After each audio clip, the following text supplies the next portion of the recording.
Dr. Dan the Preacher Man here, and I'm just following up on a previous video that I did on do millennials really have it that bad?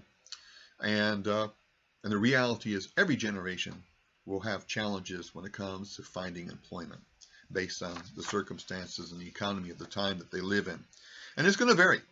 And that was basically my point. I wasn't talking about capitalism. I wasn't talking about anything other than the reality of life, and I just used the statistics that affected me in my own personal job search. I didn't get into the 90s or the 2000s for two reasons.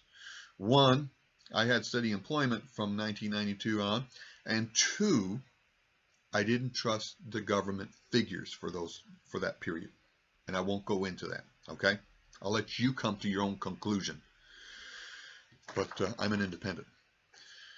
So let me read from Scripture, Ecclesiastes 5, 9, and 10. Moreover, the profit of the land is for all, even the king is served from the field. He who loves silver will not be satisfied with silver, nor he who loves abundance with increase. This also is vanity. When goods increase, they increase who eat them. So what profit have the owners except to see them with their eyes? There is a sore evil which I've seen under the sun, namely riches kept for their owners to their hurt. But those riches perish by evil use.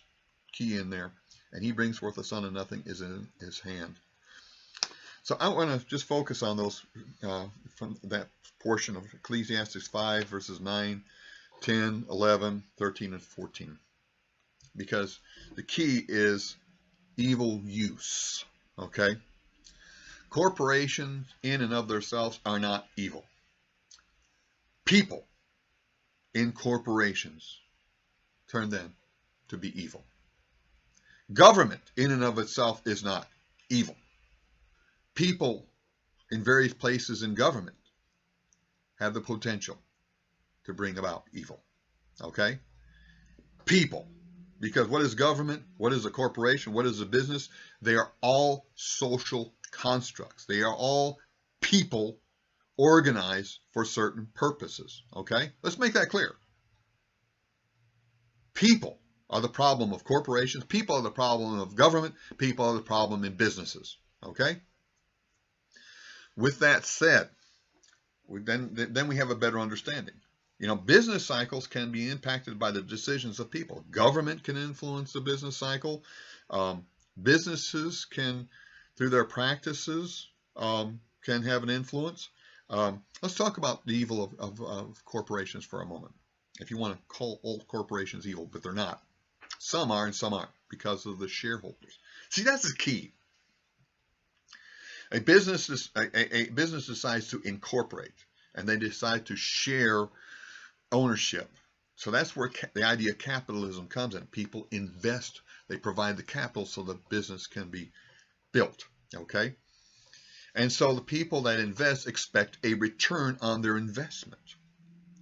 And this is just a neutral concept. Okay?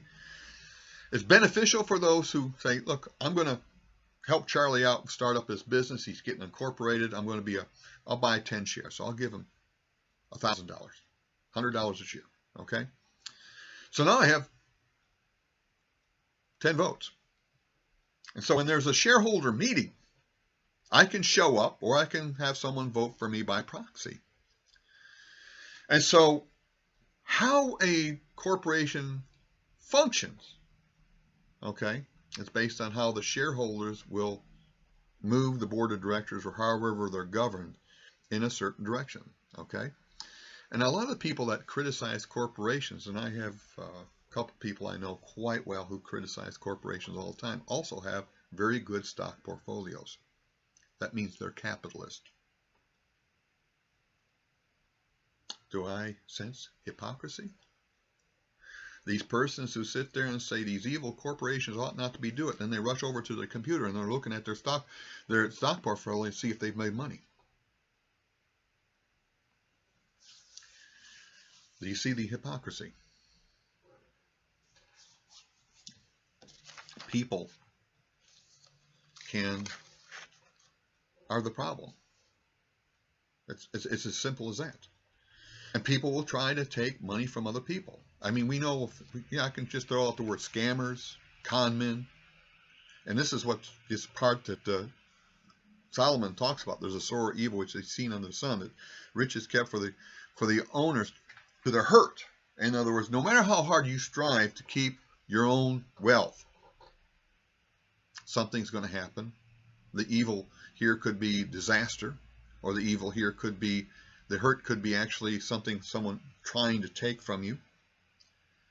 And people will. And you know, when goods increase, they increase who eat them, it says here in the text.